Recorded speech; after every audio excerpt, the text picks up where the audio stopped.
My Story. The audiobook you're about to listen to is a compendium of the most told, retold, and talked about stories in the Valley. They're all true, of course, but structurally speaking, most of the stories have the logic of myth. The oldest of them have acquired the sheen of legend. Doug Engelbart's 1968 demonstration of his new computer system is known as the mother of all demos. Steve Jobs and Steve Wozniak have become archetypes, the genius entrepreneur and the genius engineer. Collectively, these tales serve as the Valley's distinctive folklore. They are the stories that Silicon Valley tells itself. To capture them, I went back to the source. I tracked down and interviewed the real people who were there at these magic moments.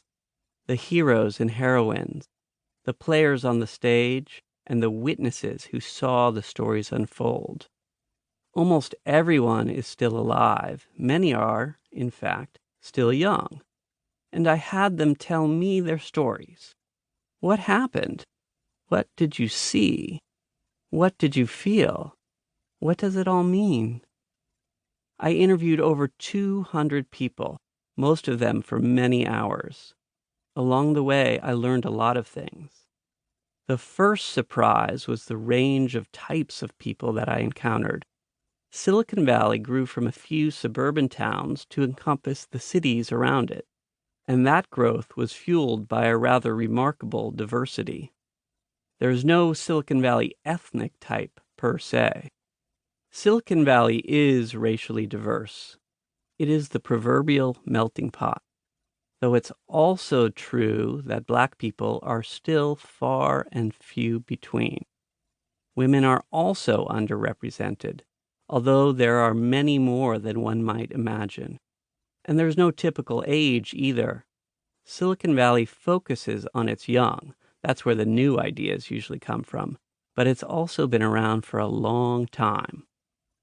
However, there were some commonalities.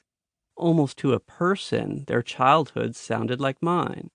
There was an early exposure and then fascination with computers, usually because of computer games, which ultimately led to a fascination with hacking, computer science, or even electrical engineering.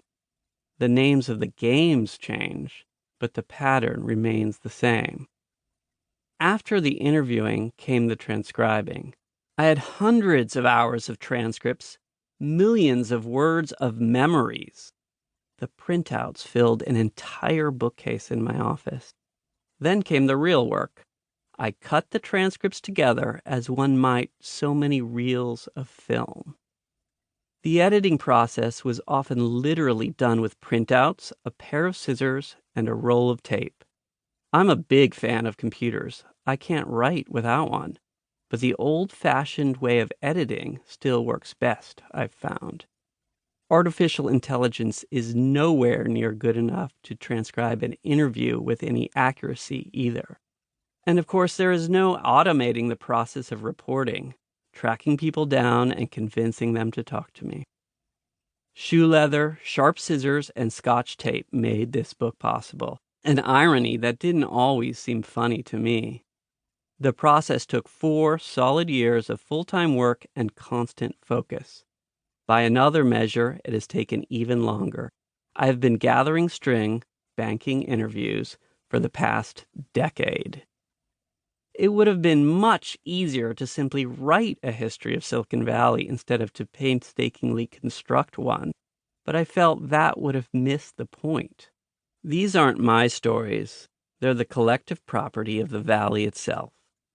I wanted to disappear because I want you, the listeners, to hear the stories as I had heard them, unfiltered and uncensored, straight from the horse's mouth. The stories are told collaboratively as a chorus, in the words of the people who were actually there. There's not much of me in this book, but of course all journalists have their biases, their point of view. Here's mine. I think that what's most interesting, most important about Silicon Valley is the culture, that aspect of the Valley that gets under people's skin and starts making them think and act.